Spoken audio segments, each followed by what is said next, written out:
taas ng mga bilihin na ito at ng matrikula. Sa bilang na 3, 2,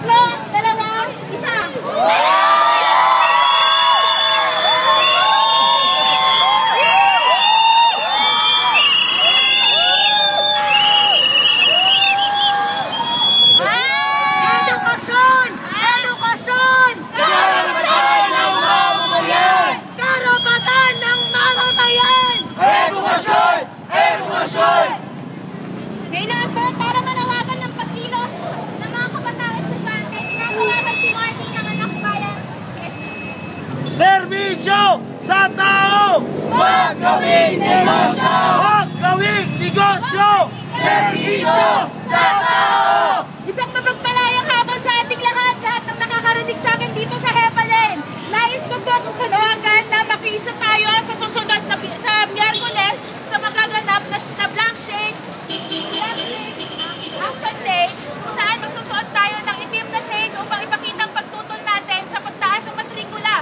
Dito sa FEU kung saan hindi naman binibigay sa atin ng breakdown. At dagdag pa po doon, meron po silang pinataw ng mga represibong polisiya kung saan hindi ito idinaan sa kaukulang pagkonsulta sa student body.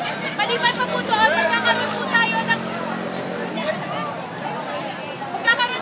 ng mass action sa 28, sa February 28, kung saan po lahat ng universidad sa University Belt ay lalabas ng kanilang mga paaralan upang ipakita ang pagtutol sa represyon na nangyayari sa kanilang mga universidad. Maliban pa po doon, nais po namin kayong anyayahan upang makitalo at makinig dito ngayon sa nangyayari programa dito.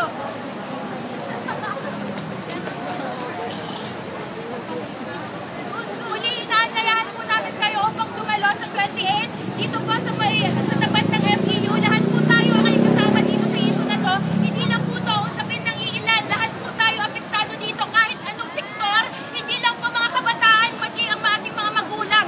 Hirap na po silang magbigay ng baon sa atin, pero ano ang ginagawa ng paaralang ito? Ha?